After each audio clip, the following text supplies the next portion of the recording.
Bonjour à toutes et à tous, merci de nous rejoindre sur Djibouti. Ravi de vous retrouver pour votre édition du 15h dont tels sont les principaux faits.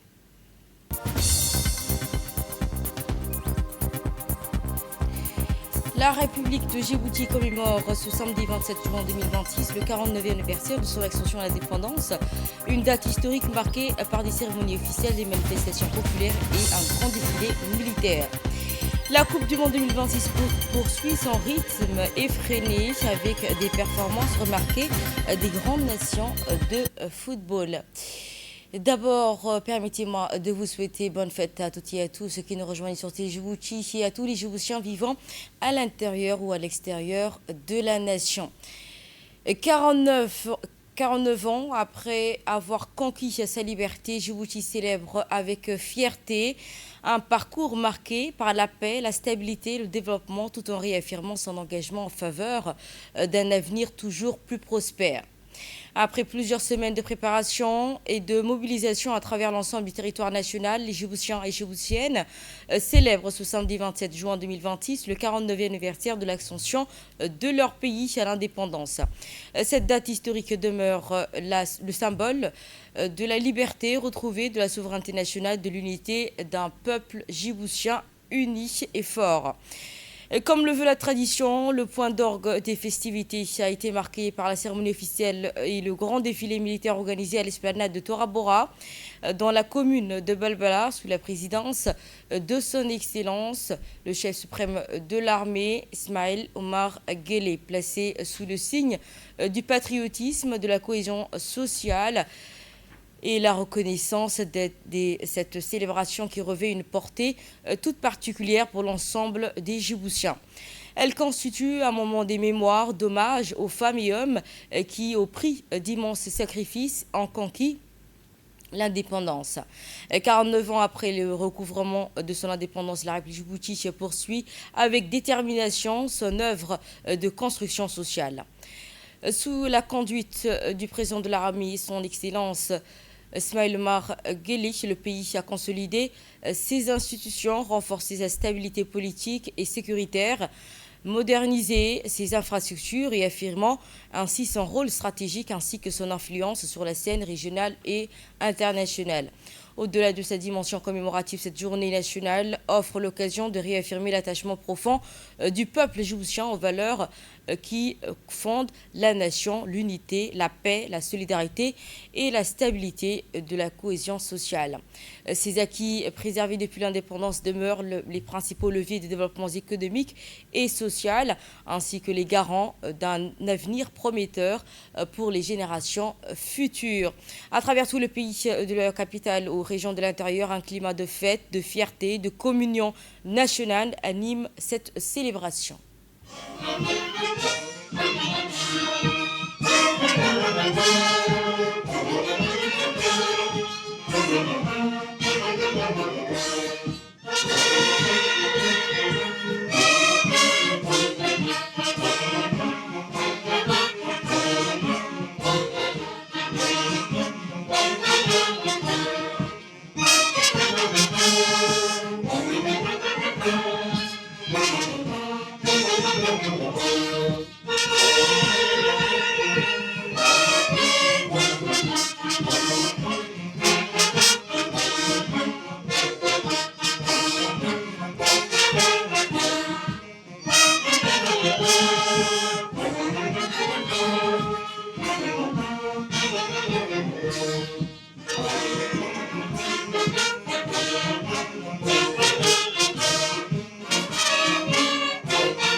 À l'aube du 50e anniversaire de son indépendance pour le pays célèbre l'an prochain Djibouti qui aborde cette nouvelle étape de son histoire avec confiance, détermination et ambition, fidèle à l'héritage de ses bâtisseurs et résolument tourné vers un avenir.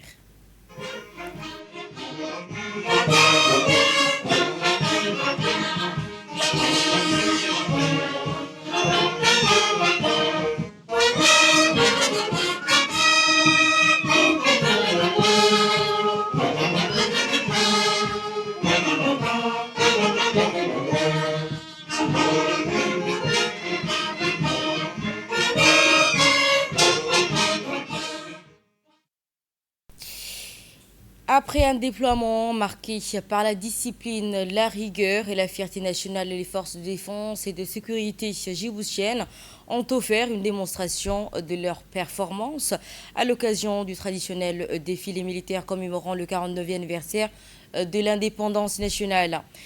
Le président de la République, son Excellence Ismaël Marguerite, a présidé ce matin sur le site de Belbela la grande parade militaire organisée dans le cadre de célébration de la fête nationale. Dès les premières heures de la journée, le chef d'état-major général de l'armée, Zakaria Ibrahim, a procédé à la revue des troupes des différentes composantes des forces de défense, de sécurité participant à cette commémoration célébrative. Cette revue a concerné les différentes unités des forces armées djiboutiennes, notamment l'armée de terre, l'armée de l'air et la marine nationale, ainsi que les autres troupes et corps engagés dans le défilé, à savoir la garde républicaine, la gendarmerie nationale, les gardes-côtes djiboutiennes, les différentes unités de la police nationale. Fidèle à la tradition, cette parade militaire a constitué une véritable vitrine des capacités humaines, matérielles et opérationnelles des forces armées et de sécurité du pays. Chaque année, ces corps ont été représentés par des formations distinctes mettant en valeur ses missions, ses compétences spécifiques et son engagement permanent au service de la nation. Le président de la République fédérale somalienne, son Excellence Hassan Cheikh Mohamed, à la tête d'une importante délégation, a également pris part à cette cérémonie témoignant de la qualité des relations fraternelles et de coopération qui unissent les deux pays. Au-delà de son caractère protocolaire, ce défilé militaire représente un moment fort de reconnaissance envers les femmes et hommes en uniforme qui œuvrent quotidiennement à la préservation de la paix, de la sécurité, de la stabilité de la nation. Cette cérémonie hautement symbolique constitue également un devoir de mémoire envers celles et ceux qui ont consenti les plus grands sacrifices pour l'ascension du pays à l'indépendance.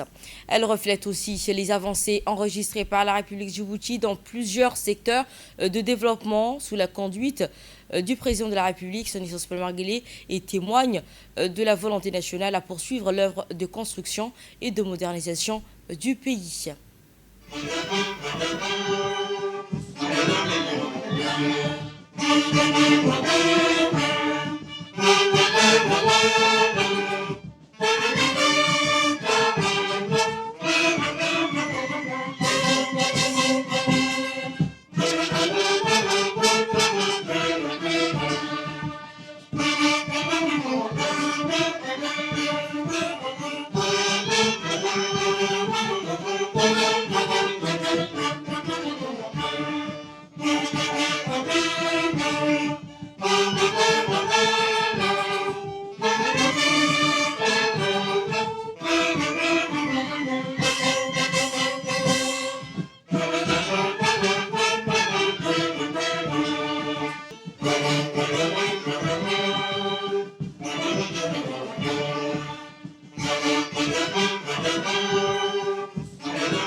Le président de la République, chef suprême de l'armée, son Excellence Ismaël Omar Guelleh, accompagné par la première dame et présidente de l'Union nationale des femmes djiboutiennes, Madame Khadra Mohamed Haït, sont arrivés aux premières heures de la matinée, escortés par les motards de la garde républicaine sur le site de Belbela, spécialement établi pour ce défilé. Ils ont été accueillis par le Premier ministre du pays, Abdelkader Kamel Mohamed, le ministre de la Défense chargé des relations avec le Parlement par intérim et ministre de l'Intérieur, Omar Abdi Saïd, ainsi que le chef d'état-major général de l'armée, Zekria Cher Ibrahim.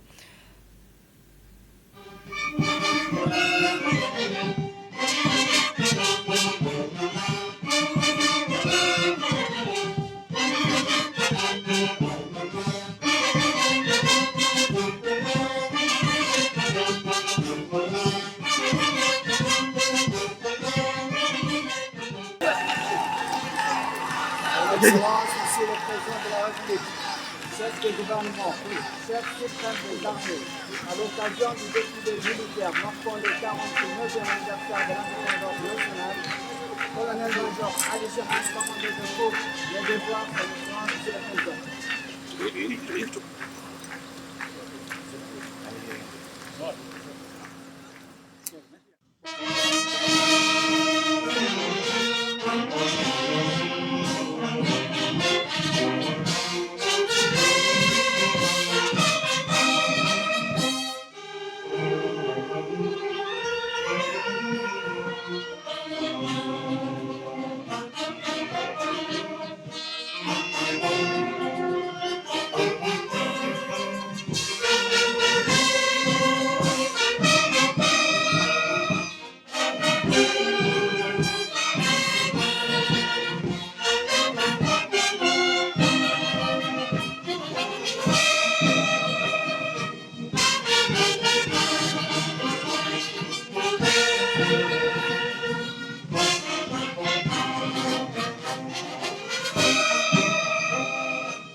Ensuite, l'hymne national qui a retenti à Tora Bora, la place du défilé, résonnaient donc les notes de la mélodie nationale jouée par les fanfares, conformément au protocole après que le chef d'État a salué les couleurs nationales, accompagnées par l'hymne national interprété par la musique nationale des forces armées djiboutiennes, le président de la République, chef suprême de l'armée, ainsi que la première dame ont pris place à la tribune. Le président de la République, son Excellence Ismaël Guelleh, a passé en revue les différentes composantes des forces armées djiboutiennes, de la garde républicaine, de la gendarmerie nationale, de la garde-côte, de la police nationale. Debout à bord du commandant car, le président de la République, chef suprême de l'armée, son Excellence Ismaël Guelleh, accompagné du chef d'état-major général de l'armée, Zekria Cher Ibrahim, ont passé en revue les différentes troupes en tenue et leurs unités motorisées en parfait ordre qui ont exposé donc leurs compétences et leurs capacités opérationnelles pour protéger la nation. Les spectateurs djiboutiens chargés de ferveur patriotique ont fait également le déplacement pour prendre part à la parade militaire.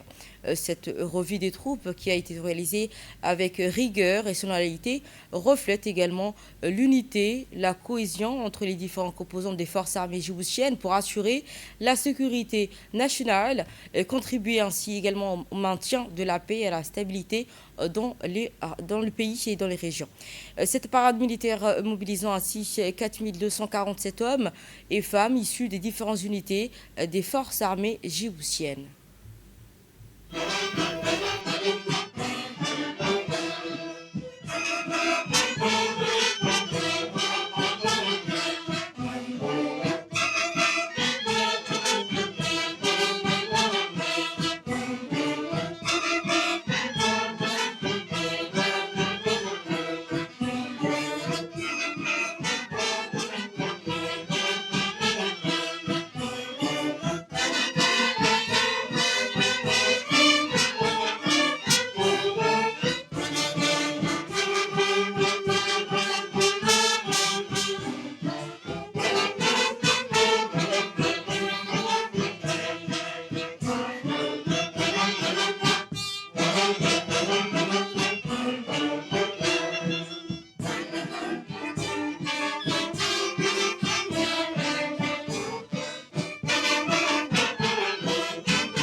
Et à l'occasion de ce 49e anniversaire de l'indépendance nationale, le président de la République, son Excellence Paul Marguerite, a adressé Un message solennel à la nation, marqué par la fierté, la reconnaissance et un appel à l'unité autour des valeurs qui fondent l'avenir du pays.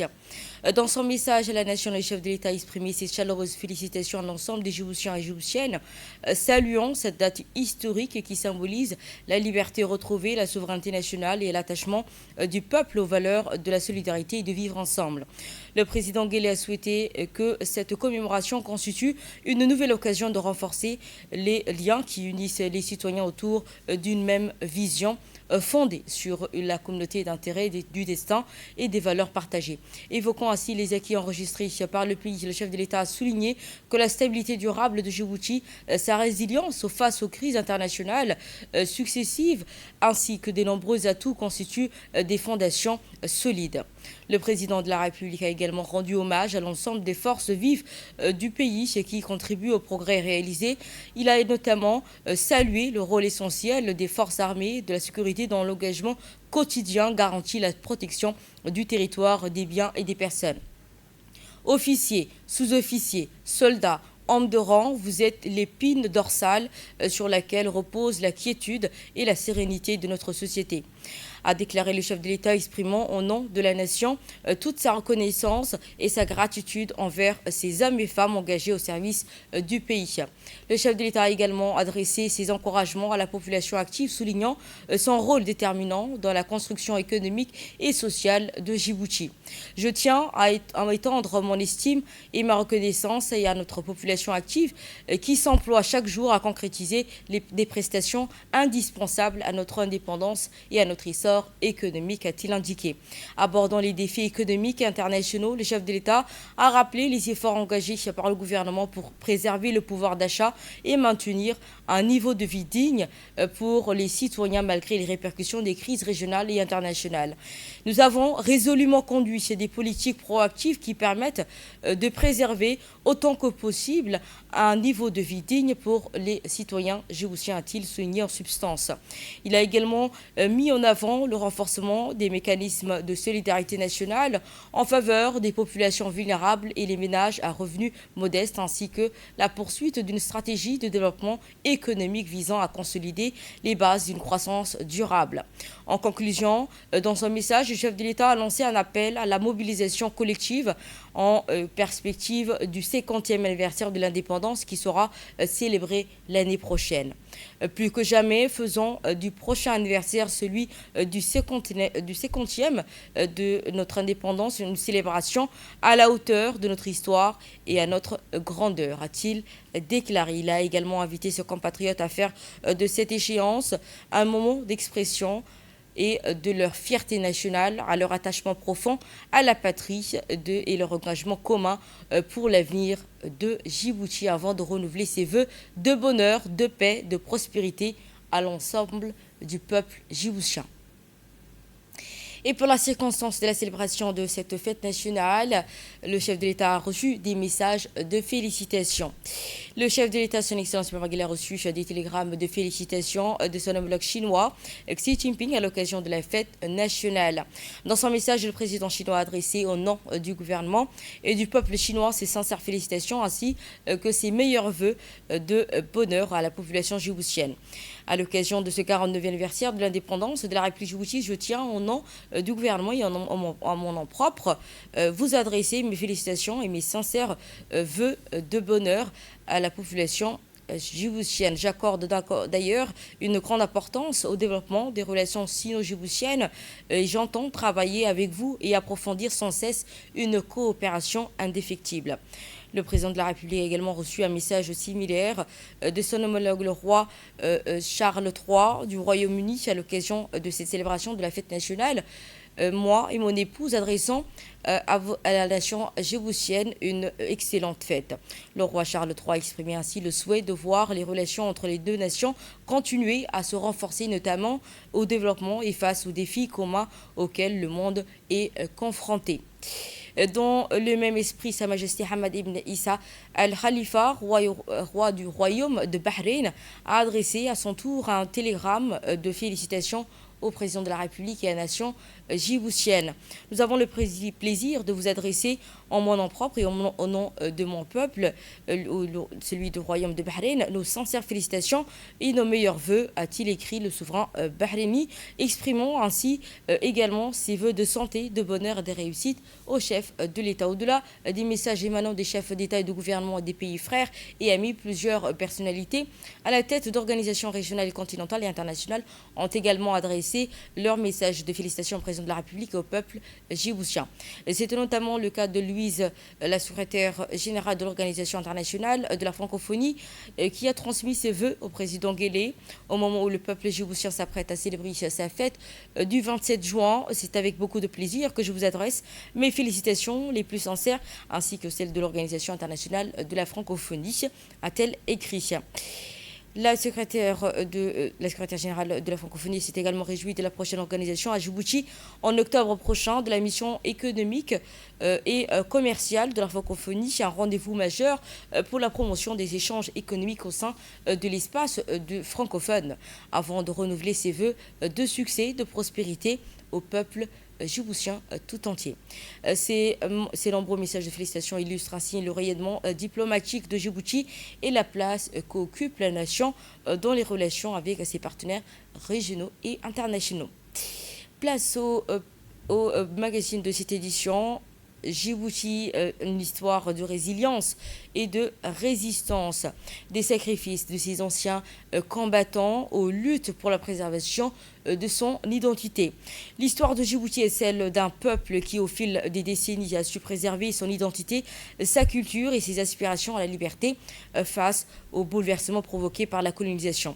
De la participation héroïque des soldats djiboutiens aux deux guerres mondiales, aux différentes formes de résistance économique, culturelle et spirituelle, les générations qui ont ainsi précédé ont écrit des pages majeures de notre mémoire collective.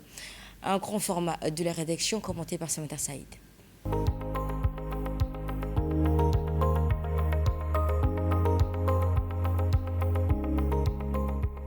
Plusieurs partis politiques ont joué un rôle déterminant dans la lutte pour l'indépendance des Djibouti, notamment les mouvements populaires de libération et l'Union nationale pour l'indépendance.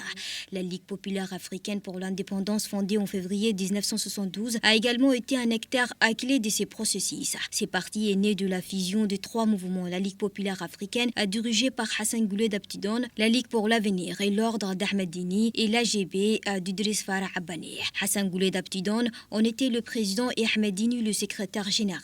La Ligue a également été directement impliquée dans les négociations menées à Paris au cours du premier semestre en 1977 en préparation de l'accession du territoire à l'indépendance. Le 26 août 1966, le général de Gaulle fait escale à Djibouti dans le cadre d'une tournée internationale. À son passage, des centaines de manifestants brandissent des banderoles réclamant l'indépendance du territoire. Cet événement marque une montée visible du nationalisme djiboutien. À son retour, interrogé par la presse française lors d'une conférence, de Gaulle est confronté à la question de l'avenir des colonies françaises, notamment celle de la côte française de Somalie. En réponse à la pression populaire, le gouvernement français organise un référendum en mars 1967. Les résultats officiels annoncent une majorité favorable au maintien de la présence française, mais ces résultats sont largement contestés par l'opposition, qui dénonce des fraudes massives. La répression qui s'ensuit cause la mort d'au moins 12 personnes et fait de nombreux blessés. Peu après, le territoire change de nom et devient le Côte française des Afars et des Issa. En 1973, le président français Georges Pompidou se rend à Djibouti pour constater l'évolution de la situation politique. Le contexte devient de plus en plus tendu, illustré par un événement dramatique. Le 3 février 1976, des militants indépendantistes du Front de libération de la côte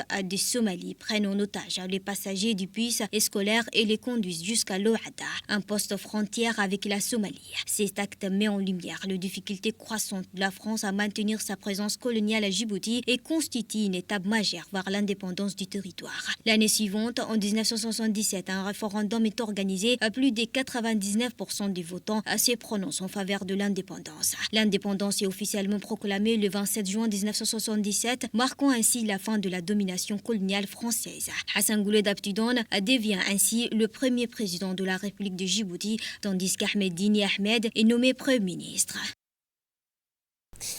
Et c'était un grand format de la rédaction commenté par Mary Mohamed.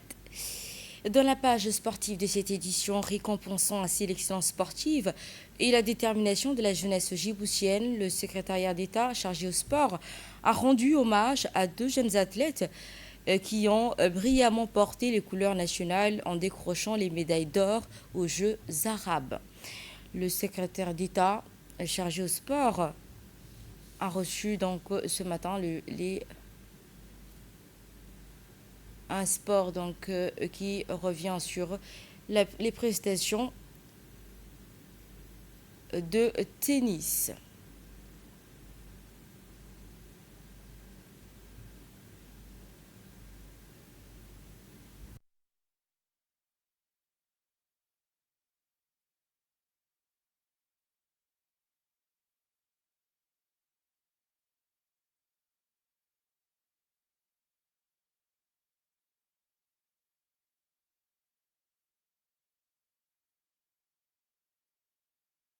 Remercions vivement la Fédération djiboutienne de tennis parce qu'aujourd'hui a eu lieu le tournoi du 27 juin et en clôture, en finale, j'ai l'honneur d'être la maman de la vainqueuse du coup. Donc voilà, ça clôture une saison haute en couleurs, en défi aussi parce que c'est aussi l'année où il y a eu le 5e terrain qui a été créé. Et donc il y a eu pas mal de défis pour la fédération et elle a toujours su les soulever, les relever avec beaucoup de succès. La grande famille du tennis djiboutien s'est réunie pour la clôture du tournoi 27 juin, la finale du grand tournoi 27 juin et en même temps la clôture de la saison sportive 2025-2026. Sur ce grand événement, il y a eu 3 grandes catégories de finales, à savoir la finale de 12 ans et moins, une finale de 10 ans et moins et une finale de 7 ans et moins. Machallah, ça s'est très bien déroulé. Et les finalistes ont pu être décorés par les parents des joueurs ainsi que les membres de la Fédération djiboutienne de tennis. En cette grande occasion, nous réitérons nos félicitations à la nouvelle secrétaire d'État à la jeunesse et sport, son Excellence Fatouma Ali. Et nous remercions également pour son appui constant ainsi que la présidente du comité olympique, Madame la présidente Aïcha Ali Grat. Nous souhaitons une très chaleureuse fête de 27 juin. Nous souhaitons d'ailleurs félicitations à ces jeunes tennisqueurs. Ils passent dans l'actualité hors de nos frontières. Coupe du Monde 2026, la France, le Sénégal et la Belgique, ainsi que l'Espagne s'imposent. L'Égypte et l'Arabie Saoudite tenus en échec. La dernière soirée de la phase des groupes de la Coupe du Monde 2026 a livré plusieurs affiches riches en rebondissements avec large victoire de la France, du Sénégal, de la Belgique, tandis que l'Espagne a assuré l'essentiel face à l'Uruguay. L'Égypte et l'Arabie Saoudite, de leur côté, ont concédé des matchs nuls qui maintiennent le suspense dans la qualification. La France a confirmé donc l'excellent état et en forme dominant la Norvège 4-1 grâce à une prestation offensive maîtrisée et renforcée ainsi les ambitions. Le Sénégal a réalisé l'une des plus belles performances de la journée en s'imposant 5-0 contre l'Irak. Les Lions de Taranga ont affiché une grande efficacité et une solide maîtrise collective. Le groupe G de l'Égypte et l'Iran se sont neutralisés 1-1 au terme d'une rencontre équilibrée, tandis que l'Arabie Saoudite et le Cap-Vert se sont séparés avec un match nul. La Belgique a également marqué donc les esprits sont dominants largement la Nouvelle-Zélande 5-1, confirmant son potentiel offensif et envoyant un message fort à ses concurrents. Et ce sera tout pour cette édition. Merci à toutes et à tous de nous avoir suivis. Si vous étiez sur Téléjoute avec le journal de l'information, merci à l'équipe de la régie, CSE, de la production et à vous qui nous suivez depuis Téléjoute.